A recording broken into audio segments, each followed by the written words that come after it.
Assalamualaikum warahmatullahi wabarakatuh. Perkenalkan, kami dari kelompok G akan mempresentasikan tentang Control and Accounting Information System atau kontrol dan akuntansi sistem informasi. Sebelum ke materi, izinkan kami untuk memperkenalkan kelompok kami terlebih dahulu. Sebelumnya perkenalkan, nama saya Nafis Krasidi dengan NPM Maker 70. Kemudian ada rekan saya yaitu Anggrani Puspita Dewi dengan NPM Maker 044. Kemudian ada Marcella Rosari dengan NPM Maker 056. Kemudian ada Putri Pemina Wijayanti dengan NPM Maker 058. Dan terakhir ada RAJ Shirley Aneira dengan NPM Maker 077. Yaitu mengenai tinjauan umum konsep kontrol. Nah, jadi kontrol internal adalah proses yang diterapkan untuk memberikan keyakinan memadai bahwa tujuan pengendalian berikut tercapai, yaitu yang pertama, lindungi aset, yaitu cegah atau deteksi perolehan, penggunaan, atau pembuangan yang tidak sah. Kemudian menyimpan catatan secara cukup rinci untuk melaporkan aset perusahaan secara akurat dan adil. Kemudian menyediakan informasi yang akurat dan dapat diandalkan. Kemudian menyiapkan laporan keuangan sesuai dengan kriteria yang ditetapkan. Kemudian mempromosikan dan meningkatkan efisiensi operasional. Setelah itu mendorong kepatuhan terhadap kebijakan manajerial yang ditentukan. Kemudian yang terakhir mematuhi hukum dan peraturan yang berlaku. Nah, pengendalian internal merupakan suatu proses karena ia meresap ke dalam aktivitas operasional suatu organisasi dan merupakan bagian integral dari aktivitas manajemen. Nah, pengendalian internal memberikan jaminan yang memadai, yaitu jaminan yang lengkap sulit dicapai dan sangat mahal. Nah, mengembangkan sistem pengendalian internal memerlukan pemahaman menyeluruh tentang kemampuan dan risiko teknologi informasi, serta cara menggunakan teknologi informasi untuk mencapai tujuan pengendalian organisasi. Nah, akuntan dan pengendalian yang efektif mengambil angkutan dan pengembangan sistem membantu manajemen mencapai tujuan pengendalian mereka dengan yang pertama, merancang sistem pengendalian yang efektif yang mengambil pendekatan proaktif untuk meningkatkan ancaman dan mendeteksi, mengoreksi, dan memulihkan ancaman saat terjadi. Dan yang kedua, membuatnya lebih mudah untuk membangun pengendalian ke dalam sistem pada tahap desain awal daripada menambahkannya setelah kejadian. Kontrol internal menjalankan 3 fungsi penting. Yang pertama, pengendalian preventif, yaitu mencegah masalah sebelum muncul. Contohnya termasuk mengajarkan personal yang berkualifikasi, memisahkan tugas karyawan, dan mengendalikan akses fisik ke aset dan informasi. Kemudian, kontrol detektif. Nah, menemukan masalah yang tidak dapat dicegah. Contohnya termasuk pemeriksaan duplikat perhitungan dan penyiapan rekonsiliasi bank dan neraca saldo bulanan. Kemudian yang ketiga, pengendalian korektif. Nah, mengidentifikasi dan mengoreksi masalah serta mengoreksi dan memulihkan kesalahan yang terjadi. Contohnya termasuk memelihara salinan cadangan berkas, mengoreksi kesalahan entry data, dan mengirimkan kembali transaksi untuk pemrosesan selanjutnya. Kemudian kontrol internal sering dipisahkan menjadi 2 kategori. Nah, yang pertama ada kontrol umum, yaitu memastikan lingkungan kontrol organisasi stabil dan terkelola dengan baik. Contohnya termasuk keamanan, infrastruktur TI, dan kontrol akuisisi, pengembangan, dan pemeliharaan perangkat lunak. Kemudian yang kedua, kontrol aplikasi, yaitu mencegah, mendeteksi, dan mengoreksi kesalahan transaksi dan penipuan dalam program aplikasi. Nah, kontrol ini berkaitan dengan keakuratan, kelengkapan, validitas, dan otorisasi data yang diambil, dimasukkan, diproses, disimpan, dikirimkan ke sistem lain, dan dilaporkan. Jadi di sini ada praktik korupsi di luar negeri dan tindakan Sarbanes-Oxley. Nah, ini contohnya case-nya. Pada tahun 1977, Foreign Corrupt Practice Act atau FCPA disahkan untuk mencegah perusahaan menyuap pejabat asing. Nah, perusahaan harus menjaga sistem kontrol internal yang baik, maupun itu tidak cukup untuk mencegah masalah lebih lanjut. Nah, pelanggar FCPA ini akan didenda seperti yang dialami oleh sebuah bank multinasional Amerika Serikat yang membayar sebesar 264 juta dolar karena mempekerjakan seorang warga negara Cina yang tidak memenuhi syarat. Nah, Odebrecht, konglomerat Brasil, didenda sebesar 2,6 miliar dolar karena menyuap pejabat pemerintah dan CEO Odebrecht dan Presiden Brasil.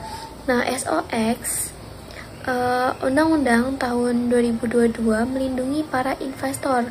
SOX ini adalah undang-undang yang berorientasi mengubah cara Dewan Direksi dan Manajemen beroperasi yang memiliki dampak dramatis pada akuntan publik yang mengaudit mereka.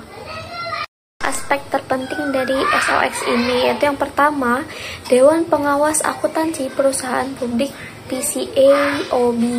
Nah, SOX membentuk Dewan Pengawas Akuntansi Perusahaan Publik untuk mengawasi proses audit. Nah, di mana PCAOB ini menetapkan dan menegakkan standar audit, pengendalian mutu, etika, independensi, dan standar audit lainnya. Nah, PCAOB ini terdiri dari 5 orang yang ditunjuk oleh Securities and Exchange Commission.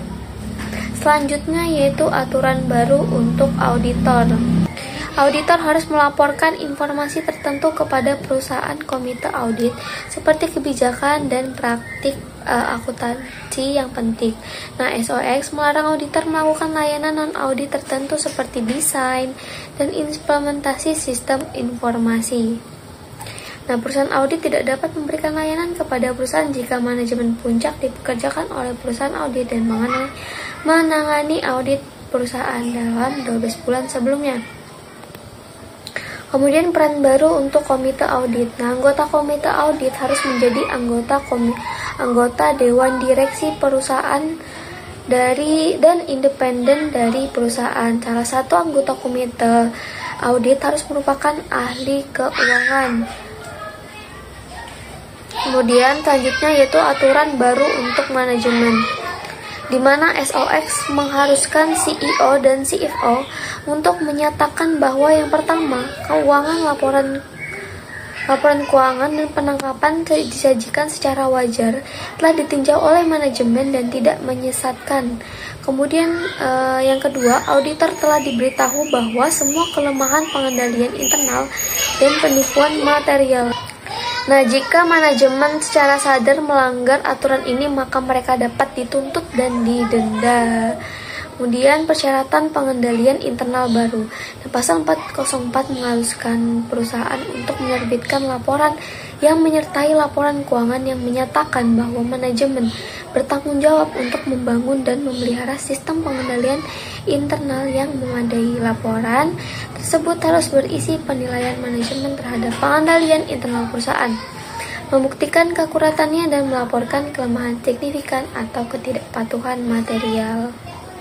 Nah, setelah SOX ini disahkan, SEC mengamanatkan bahwa manajemen harus mengevaluasi berdasarkan kerangka kerja kontrol yang diakui, kemudian mengungkapkan semua kelemahan pengendalian internal material, dan kemudian menyimpulkan bahwa suatu perusahaan tidak memiliki pengendalian internal pelaporan keuangan yang efektif jika ada kelemahan material.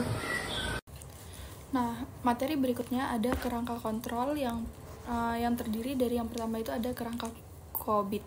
Nah, Asosiasi Audit dan Kontrol Sistem Informasi atau ISACA mengembangkan kerangka kerja tujuan kontrol untuk teknologi informasi dan terkait COBIT.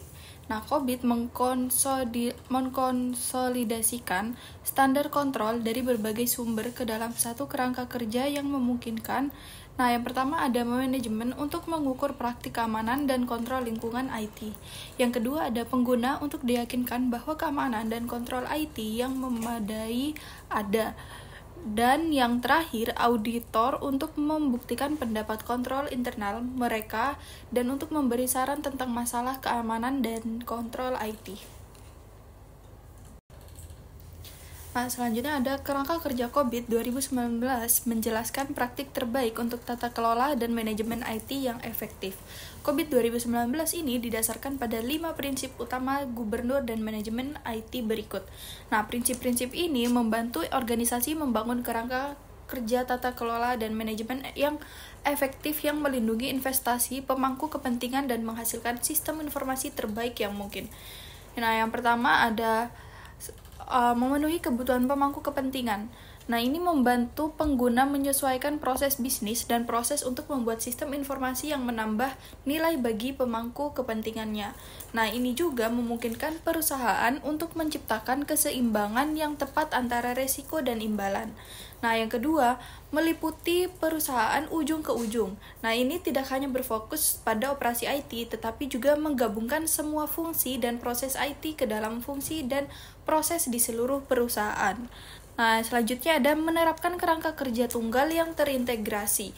Ini dapat diselaraskan pada tingkat tinggi dengan standar dan kerangka kerja lain sehingga kerangka kerja menyeluruh untuk tata kelola dan manajemen IT yang dibuat. Nah, yang keempat, memungkinkan pendekatan holistik. Ini memberikan pendekatan holistik yang menghasilkan tata kelola dan manajemen yang efektif dari semua fungsi IT yang ada di perusahaan. Nah, yang terakhir ada memisahkan tata kelola dari manajemen. Ini membedakan antara tata kelola dan manajemen. Nah, selanjutnya ada kerangka kerja pengendalian internal COSO.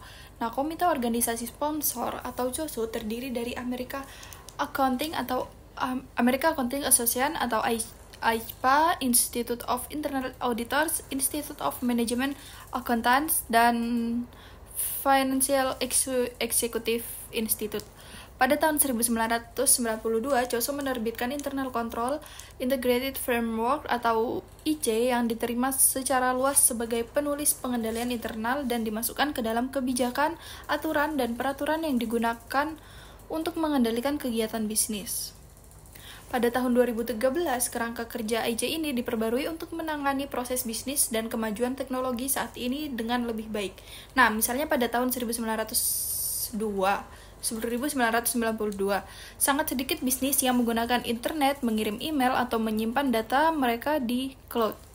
Kerangka kerja IC ini yang direvisi juga memberi pengguna panduan yang lebih tepat tentang cara menerapkan dan mendokumentasikan kerangka kerja. Banyak contoh baru telah ditambahkan untuk memperjelas konsep kerangka kerja dan membuat kerangka kerja lebih mudah dipahami dan digunakan. Nah, kerangka kerja IC ini baru menjaga 5 komponen dari kerangka asli tetap berfungsi dan menambahkan 17 prinsip yang dibangun di atas dan mendukung konsep. Masing-masing dari 5 ini memiliki setidaknya 2 dan hingga 5 prinsip. Selanjutnya ada lingkungan internal. Lingkungan internal atau internal environment atau budaya perusahaan mempengaruhi cara organisasi menetapkan strategi dan tujuannya, membuat struktur aktivitas bisnis, dan mengidentifikasi, menilai, serta merespon risiko. Ini adalah fondasi dari seluruh komponen ARM lainnya. Sebuah lingkungan internal mencakup hal-hal sebagai berikut. Yang pertama ada filosofi manajemen, gaya pengoperasian, dan selera resiko. Yang kedua ada komitmen terhadap integritas, nilai-nilai etis, dan kompetensi. Selanjutnya ada pengawasan pengendalian internal oleh Dewan Direksi. Yang keempat ada struktur organisasi. Yang kelima ada metode penetapan wewenang dan tanggung jawab. Keenam, standar-standar sumber daya manusia yang menarik, mengembangkan, dan mempertahankan individu yang kompeten. Dan yang terakhir ada pengaruh eksternal. Next ada filosofi manajemen, gaya pengoperasian, dan selera resiko. Secara keseluruhan, sebuah organisasi memiliki sebuah filosofi atau kepercayaan dan sikap yang dianut bersama tentang resiko yang mempengaruhi kebijakan, prosedur, komunikasi lisan dan tulisan, serta keputusan. Perusahaan juga memiliki selera risiko atau risk appetite, yaitu jumlah risiko yang bersedia diterima oleh sebuah perusahaan untuk mencapai tujuan dan sasarannya. Untuk menghindari resiko yang tidak semestinya, selera resiko harus selaras dengan strategis perusahaan. Semakin bertanggung jawab filosofi dan gaya pengoperasian manajemen, serta makin jelas mereka berkomunikasi, maka semakin besar kemungkinan para pegawai akan bertindak dengan tanggung jawab. Jika manajemen hanya memiliki sedikit perhatian pada pengendalian internal dan manajemen risiko, maka pegawai akan menjadi kurang rajin untuk mencapai tujuan pengendalian tersebut. Berikutnya ada komitmen terhadap integritas, nilai etis, dan kompetensi. Organisasi membutuhkan sebuah budaya yang menekankan integritas dan komitmen pada nilai-nilai etis serta kompetensi. Perusahaan mendukung integritas dengan yang pertama ada mengembangkan sebuah kode etik tertulis yang menjelaskan secara eksplisit perilaku jujur dan tidak jujur. Yang kedua ada menetapkan proses untuk menggunakan kode etik perusahaan guna mengevaluasi kinerja individu dan tim mengatasi setiap penyimpangan secara tetap waktu dan konsisten. Yang ketiga adalah secara aktif mengajarkan dan mensyaratkan kode etik. Dan yang terakhir, mewajibkan pegawai untuk melaporkan tindakan tidak jujur atau ilegal dan mendisiplinkan pegawai yang diketahui tidak melaporkannya. Pengawasan pengendalian internal oleh Dewan Direksi. Dewan Direksi yang terlibat mewakili pemegang saham dan memberikan tinjauan independen terhadap manajemen yang bertindak sebagai pengecekan dan penyeimbang atas tindakannya. Penting bagi Dewan untuk menyetujui strategi perusahaan dan meninjau kebijakan keamanan. Dewan juga harus mengevaluasi manajemen dan pengambilan keputusan manajemen. SOX mensyaratkan perusahaan publik untuk memiliki sebuah komite audit atau audit komite dari dewan luar dan independen. Komite audit bertanggung jawab atas laporan keuangan, kepatuhan terhadap peraturan, pengendalian internal, serta perekrutan dan pengawasan baik auditor internal maupun eksternal yang melaporkan seluruh kebijakan dan praktik akuntansi penting kepada komite tersebut. Next ada struktur organisasi. Sebuah struktur organisasi perusahaan memberikan sebuah kerangka untuk operasi, perencanaan, pelaksanaan, pengendalian, dan pengawasan. Aspek-aspek penting dari struktur organisasi menyertakan hal-hal sebagai berikut. Yang pertama ada sentralisasi atau desentralisasi wewenang. Yang kedua ada hubungan pengarahan atau matriks pelaporan.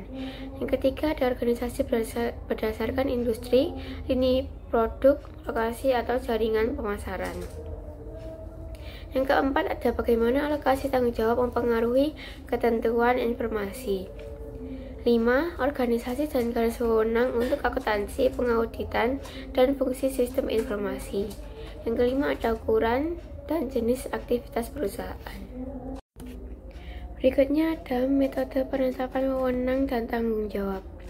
Wewenang dan tanggung jawab ditetapkan dan dikomunikasikan menggunakan deskripsi pekerjaan formal, pelatihan pegawai, jadwal pengoperasian, anggaran, kode etik, serta kebijakan dan prosedur tertulis. Kebijakan dan prosedur manual atau policy and procedures manual menjelaskan praktik bisnis yang sesuai, mendeskripsikan pengetahuan dan pengalaman yang dibutuhkan, menjelaskan prosedur dokumen, menjelaskan cara menangani transaksi dan mendata sumber daya yang disediakan untuk melaksanakan tugas-tugas tertentu. Standar sumber daya manusia yang menarik, mengembangkan dan mempertahankan individu yang kompeten. Kebijakan SDM atau sumber daya manusia harus berisi tingkatan keahlian yang diperlukan, perilaku etis dan integritas yang diperlukan. Berikut ini merupakan kebijakan dan prosedur sumber daya manusia yang penting, yaitu yang pertama, ada perencanaan dan persiapan untuk penggantian karyawan. Yang kedua ada merekrut karyawan. 3. Memberikan kompensasi, menilai dan meningkatkan promosi. Yang keempat, pelatihan pada karyawan. 5. Pengelolaan para pegawai atau karyawan yang tidak puas. Yang ketujuh ada pemberhentian karyawan. 8. Liburan dan rotasi tugas. 9. Perjanjian kerahasiaan dan asuransi ikatan kesetiaan. Dan yang terakhir ada menuntut dan memenjarakan pelaku. Nah, selanjutnya ada penilaian risiko dan respons risiko. Risiko ancaman yang teridentifikasi dinilai dalam beberapa cara berbeda. Kemungkinan dampak positif dan negatif secara individu dan berdasarkan kategori. Pengaruhnya terhadap unit organisasi lainnya dan berdasarkan yang melekat dan residu.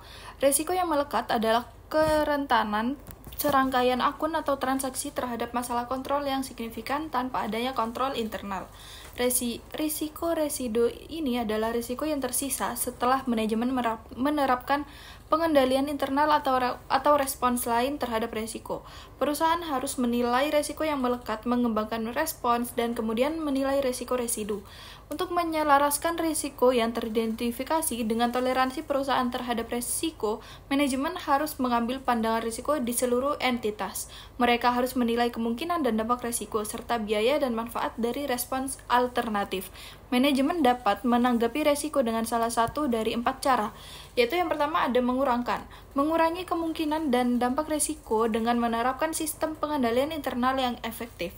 Nah, yang kedua ada terima kemungkinan dan dampak resiko. Yang ketiga ada bagikan, yaitu berbagi resiko atau mentransfernya ke orang lain dengan membeli asuransi, mengalihdayakan aktiviti atau melakukan transaksi lindung nilai. Nah, yang keempat ada hindari resiko dengan tidak terlibat dalam aktivitas yang menghasilkan resiko. Ini mungkin mengharuskan perusahaan untuk menjual divisi keluar dari lini produk atau tidak berkembang seperti yang diantisipasi. Nah, selanjutnya ada memperkirakan kemungkinan dan dampak. Beberapa ancaman menimbulkan risiko yang lebih besar karena lebih mungkin terjadi. Karyawan lebih mungkin membuat kesalahan daripada melakukan penipuan, dan perusahaan lebih mungkin menjadi korban penipuan daripada gempa bumi. Kemungkinan gempa bumi mungkin kecil, tetapi dampaknya dapat menghancurkan perusahaan. Dampak penipuan biasanya tidak sebesar karena sebagian besar kasus penipuan tidak mengancam keberadaan perusahaan. Kemungkinan dan dampak harus dipertimbangkan bersama ketika keduanya meningkat, baik materialistis ancaman maupun kebutuhan untuk melindungi terhadapnya meningkat. Nah, yang selanjutnya ada identifikasi kontrol. Manajemen harus mengidentifikasi kontrol yang melindungi perusahaan dari setiap ancaman. Kontrol pencegahan biasanya lebih unggul daripada kontrol detektif. Ketika kontrol pencegahan gagal, kontrol detektif sangat penting untuk menemukan masalahnya. Kontrol korektif membantu pulih dari masalah apapun. Sistem pengendalian internal yang baik harus menggunakan ketiganya. Nah, selanjutnya ada perkirakan biaya dan manfaat. Tujuan dalam merancang sistem pengendalian internal adalah untuk memberikan jaminan yang wajar bahwa ancaman tidak terjadi. Tidak ada sistem pengendalian internal yang memberikan perlindungan yang sangat mudah terhadap semua ancaman karena memiliki terlalu banyak kontrol akan memakan biaya yang mahal dan berdampak negatif pada efisiensi operasional. Nah, sebaliknya, memiliki terlalu sedikit kontrol tidak akan memberikan jaminan yang wajar yang diperlukan. Manfaat prosedur pengendalian internal harus melebihi biayanya. Manfaat yang sulit diukur secara akurat termasuk peningkatan penjualan dan produktivitas, pengurangan kerugian, integritasi yang lebih baik dengan pelanggan dan pemasok, peningkatan loyalitas pelanggan, keunggulan kompetitif, dan premi asuransi yang lebih rendah. Biaya biasanya lebih mudah diukur daripada manfaat. Elemen biaya utama adalah personel, termasuk waktu untuk melakukan prosedur kontrol, biaya memperkerjakan karyawan tambahan untuk mencapai pemisahan tugas yang efektif, dan biaya pemrograman kontrol ke dalam sistem komputer. Nah, selanjutnya ada menentukan efektivitas biaya atau manfaat. Manajemen harus menentukan apakah kontrol menguntungkan biaya. Misalnya di Atlantic Recycled, kesalahan data kadang-kadang mengharuskan seluruh penggajian diproses ulang. Dalam mengevaluasi pengendalian internal, manajemen harus mempertimbangkan faktor-faktor selain yang ada dalam perhitungan biaya atau manfaat yang diharapkan. Misalnya, jika sesuatu mengancam keberadaan organisasi, biaya tambahannya dapat dilihat sebagai premi asuransi kerugian bencana. Nah, selanjutnya ada menerapkan kontrol atau menerima, berbagi, atau menghindari resiko. Kontrol hemat biaya harus diterapkan untuk mengurangi resiko. Resiko yang tidak dikurangi harus diterima, dibagikan, atau dihindari. Resiko dapat diterima jika berada dalam kisaran toleransi resiko perusahaan. Contohnya adalah resiko dengan kemungkinan kecil dan dampak kecil. Respons untuk mengurangi atau berbagi resiko membantu membawa resiko residu ke dalam kisaran toleransi resiko yang dapat diterima. Perusahaan dapat memilih untuk menghindari resiko ketika tidak ada cara yang hemat biaya untuk membawa resiko ke dalam kisaran toleransi resiko yang dapat diterima.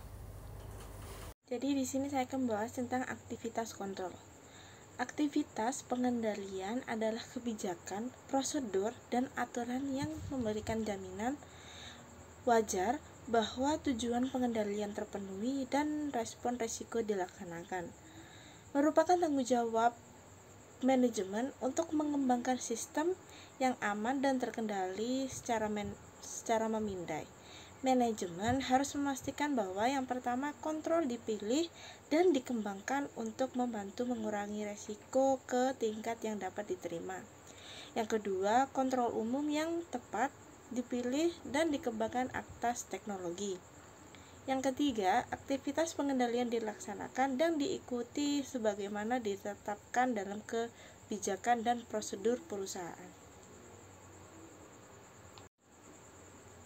Yang selanjutnya ada kontrol lebih jauh efektif jika diterapkan dalam sistem saat sistem tersebut dibangun daripada sebagai renungan. Akibatnya, manajer perlu melibatkan analisis sistem, perancangan, dan penggunaan akhir saat merancang sistem kontrol berbasis komputer. Penting untuk menerapkan aktivitas kontrol selama musim liburan akhir tahun karena penipuan komputer dan pembobolan keamanan terjadi dalam jumlah yang tidak proporsional selama waktu ini. Prosedur pengendalian terbagi dalam beberapa kategori. Yang pertama ada otorisasi yang tepat atas transaksi dan aktivitas. Yang kedua, pemisahan tugas.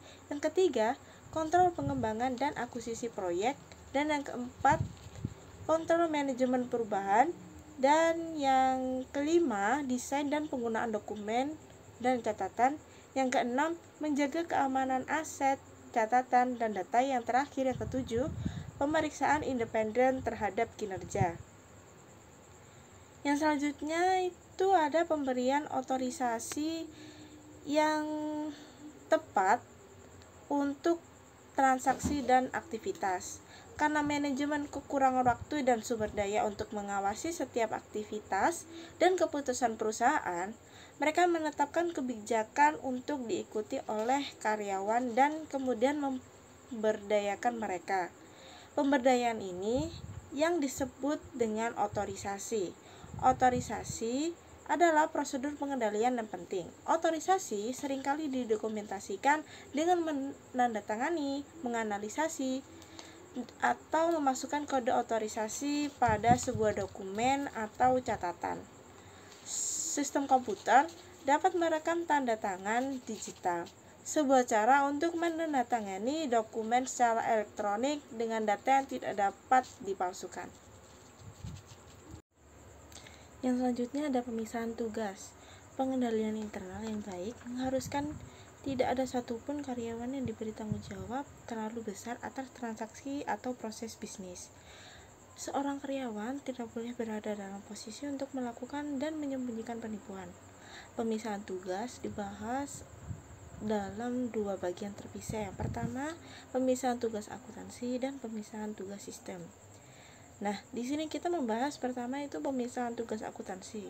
Seperti yang ditunjukkan pada gambar di sebelah slide saya, itu pemisahan tugas akuntansi yang efektif tercapai ketika fungsi-fungsi berikut dapat dipisahkan. Yang pertama, otorisasi, menyetujui transaksi dan keputusan. Yang kedua, perekaman, mempersiapkan dokumen sumber, memasukkan data ke dalam sistem komputer, dan memelihara jurnal, buku besar, berkas, atau basis data. Dan terakhir ada penitipan, menangani uang tunai, peralatan, inventaris, atau aset tetap, menerima pelanggan yang masuk cek, dan menulis cek. Dan yang selanjutnya ada pemisahan tugas sistem. Dalam sistem informasi, prosedur yang dilakukan oleh individu yang berbeda terkadang digabungkan. Oleh karena itu, siapapun yang memiliki akses tak terbatas ke komputer, programnya, dan data langsung dapat melakukan dan menyembunyikan penipuan. Untuk mengatasi ancaman ini, organisasi perlu menerapkan pemisahan tugas sistem. Seperti yang ditunjukkan pada gambar sebelah saya, wewenang dan tanggung jawab harus dibagi dengan jelas di antara 7 fungsi. Yang pertama ada entry data, yang kedua pemrograman, yang ketiga operasi, yang keempat penyimpanan data, yang kelima pengguna, yang keenam pemantauan, dan yang ketujuh yang terakhir adalah otorisasi. Yang selanjutnya ada pengendalian, pengembangan, dan akuisisi proyek. Penting untuk memiliki metodologi yang terbukti untuk mengatur pengembangan, akuisisi, implementasi, dan pemeliharaan sistem informasi. Metodologi tersebut harus berisi kontrol yang tepat untuk persetujuan manajemen, keterlibatan pengguna, analisis, desain, pengujian, implementasi, dan konversi. Kontrol pengembangan sistem yang penting meliputi yang pertama ada sebuah komite pengarah memandu dan mengawasi pengembangan dan akuisisi sistem. Yang kedua, rencana induk strategis dikembangkan dan diperbarui setiap tahun untuk menyelaraskan sistem informasi organisasi dengan strategi bisnisnya. Rencana induk strategi menunjukkan proyek-proyek yang harus diselesaikan dan membahas persyaratan perangkat keras, perangkat lunak, personel, dan infrastruktur perusahaan.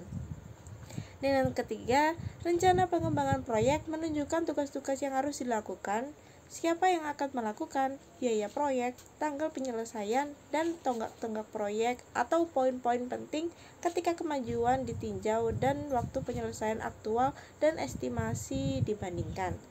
Setiap proyek ditugaskan kepada seorang manajer dan tim yang bertanggung jawab atas keberhasilan atau kegagalannya. Yang keempat, jadwal pemrosesan data menunjukkan kapan setiap tugas harus dilakukan. Yang kelima, ada pengukuran kinerja sistem ditetapkan untuk mengevaluasi sistem. Pengukuran umum meliputi throughput, output per unit waktu, utilitas atau persentase waktu sistem, dan waktu respon atau berapa lama waktu yang dibutuhkan sistem untuk memproses. Dan yang terakhir, yang keenam, tinjauan pasca implementasi dilakukan setelah proyek pengembangan selesai untuk menentukan apakah manfaat yang diharapkan tercapai. Yang selanjutnya ada kontrol manajemen perubahan. Organisasi memodifikasi sistem yang ada untuk mencerminkan praktis bisnis baru dan memanfaatkan kemajuan IT. Mereka yang bertanggung jawab atas perubahan harus memastikan bahwa mereka tidak menimbulkan kesalahan dan memfasilitasi penipuan. Aspek perilaku perubahan akan dibahas dalam bab 22 dan kontrol manajemen perubahan akan dibahas dalam bab 13. Yang selanjutnya ada perancangan dan penggunaan dokumen dan catatan. Desain dan penggunaan dokumen dan catatan elektronik dan kertas yang tepat membantu memastikan pencatatan semua data transaksi yang relevan, baik secara akurat dan lengkap.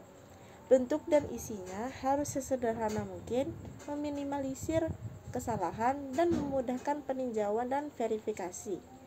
Dokumen yang memulai transaksi harus berisi ruang untuk otorisasi. Dokumen yang mentransfer aset memerlukan ruang untuk tanda tangan pihak penerima. Dokumen harus diberi nomor urut terlebih dahulu sehingga setiap dokumen dapat dipertanggungjawabkan. Jejak audit memudahkan penelusuran transaksi individual melalui sistem, mengoreksi kesalahan, dan memverifikasi keluaran sistem. Desain dokumen, formulir, dan layar dibahas dalam bab 24. Selanjutnya ada menjaga aset, catatan, dan data. Intentia, sebuah pengembang perangkat lunak asal Swedia, mengalami pelanggaran keamanan ketika seorang jurnalis mengungkap informasi keuangan yang belum dirilis akibat alamat web yang mirip. Ancaman internal dari karyawan merupakan risiko yang signifikan. Dengan banyak perusahaan melaporkan akses data yang tidak sah, insiden pencurian data menekankan bahaya dari perilaku tidak etis karyawan. Teknologi blockchain meningkatkan keamanan dengan memastikan integritas dan transparansi transaksi. Perusahaan harus menerapkan kebijakan, menjaga catatan yang akurat, membatasi akses, dan melindungi dokumen untuk melindungi aset serta mencegah pelanggaran dan pencurian yang mahal. Selanjutnya ada pemeriksaan independen terhadap kinerja. Pemeriksaan independen terhadap kinerja sangat penting untuk meningkatkan pemrosesan transaksi yang akurat. Pemeriksaan ini mencakup tinjauan tingkat atas, analisis hubungan data, rekonsiliasi catatan, perbandingan jumlah aktual dengan jumlah yang tercatat, akuntansi pencatatan ganda, dan tinjauan independen oleh orang kedua. Proses-proses ini membantu untuk memverifikasi akurasi, mendeteksi kesalahan, dan memastikan otorisasi serta dokumen yang tepat dalam transaksi bisnis. Di sini saya akan membahas materi terakhir yaitu tentang Communicated Information and Monitor Control Process atau komunikasi informasi dan monitor control process. Nah, di sini yang pertama ada Information and Communication. Nah, di sini tuh Information and Communication System solve, capture, and exchange the information need to conduct, manage, and control the organization operation. Nah, jadi sistem informasi dan komunikasi itu harus menangkap dan bertukar informasi yang dibutuhkan untuk menjalankan, mengelola, dan mengendalikan operasi organisasi. Nah, the primary purpose atau tujuan utamanya of an accounting information system or ICE is to gather, record, process, storage, summarize, and communication information about an organization. Jadi tujuan utamanya itu untuk mengumpulkan, mencatat, memproses, menyimpan, dan meringkas suatu mengomunikasi tentang suatu organisasi. Nah, kemudian ada the update IC framework specific that the following three principle. Jadi ada kerangka IC yang perlu diperbarui itu menetapkan adanya 3 prinsip.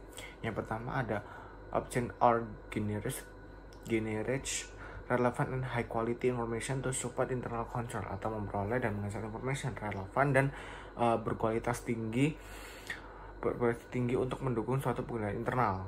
Kemudian yang kedua ada internal communication the information, atau mengomunikasikan informasi secara internet. Ini tuh termasuk dalam tujuan dan tanggung jawab yang diperlukan untuk mendukung komponen dan pengendalian internal lainnya.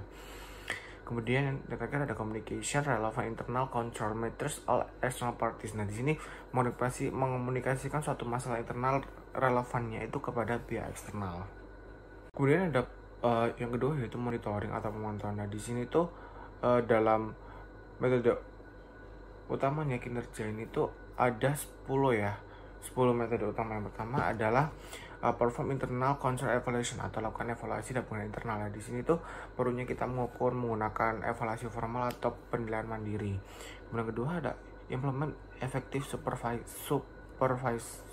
supervision atau terapkan pengawasan yang efektif. Nah, di sini tuh efektif tuh melibatkan pelatihan dan pendamping karyawan, pemantauan kinerja mereka atau kesalahan dan pengawasan terhadap karyawan yang memiliki akses terhadap aset. Kemudian yang ketiga ada use responsibility accounting system atau gunakan sistem akuntansi yang bertanggung jawab. Nah, jadi itu semua meliputi seperti anggaran, kuota, jadwal, biaya standar atau standar kualitas untuk laporan dibandingkan dengan aktual dan yang direncanakan.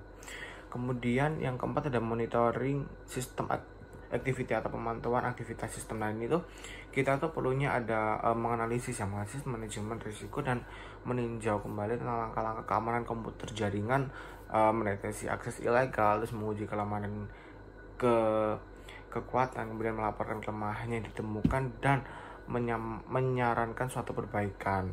Kemudian ada track proses software and mobile device. Nah, jadi di sini tuh adanya pelacakan ya lunak dan perangkat seluler yang mereka beli. Nah, di sini tuh melacak dan mendenda ya perusahaan yang melanggar suatu perjanjian yang berlisensi perangkat lunak.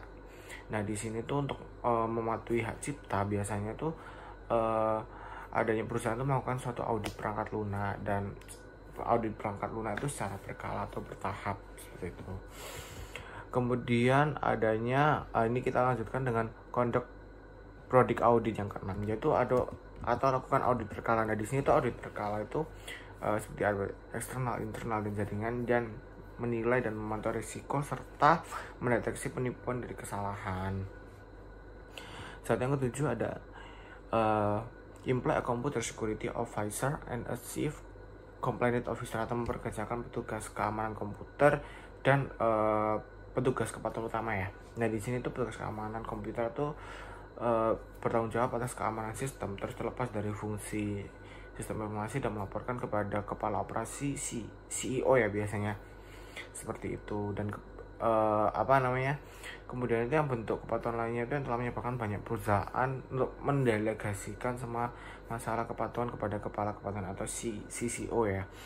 Kemudian ke-8 ada engage forensic specialist, atau libatkan spesialis forensik. Nah, sebenarnya kita perlu mengetahui ya, pendidikan forensik itu mengkhususkan diri dalam penipuan merupakan kelompok yang berkembang pesat dalam profesi akuntansi. Nah, di sini tuh adanya melibatkan faktor spesialis forensik komputer itu, dia tuh menemukan, mengekstrak, menjaga, dan mempublikasi bukti komputer sedemikian rupa sehingga keasliannya dan keakuratannya itu secara terintegritasnya tidak akan tunduk ke tuntutan hukum. Dan kemudian adanya yang ke-9 itu install fraud detection software. Nah, ini tuh perangkat lunak deteksi penipuan. Itu cukup perlu ya. Kenapa? Karena penipuan itu mengikuti pola berbeda dan meninggalkan petunjuk yang dapat ditemukan di perangkat lunaknya. Nah, di sini tuh atau perangkat lunak dari IBM itu mendeteksi itu biasanya seorang jaringan saraf yang dapat mengidentifikasi penipuan secara akurat. Kemudian terakhir ada implement a fraud hotline, atau terapkan hotline penipuan. Nah, di situ orang-orang itu menyaksikan perilaku penipuan yang seringkali terombang-ambing antara dua perasaan yang saling bertentang. Nah, mereka itu meskipun mereka ingin melindungi aset perusahaan dan melaporkan penipuan, mereka itu merasa tidak nyaman dengan membaca informasi, sehingga mereka seringkali tetap diam gitu, dan mungkin mereka akan mencari aman. Nah, kita perlu mengetahui hotline penipuan itu apa. Penipuan itu cara yang efektif untuk mematuhi hukum dan menyelesaikan konflik dengan whistleblower. Baik, sekian dari materi kami. Sebelumnya mohon maaf jika ada salah kata maupun pembahasan yang kami bahas ada yang menyimpang, kami mohon maaf. Terima kasih. Wassalamualaikum warahmatullahi wabarakatuh.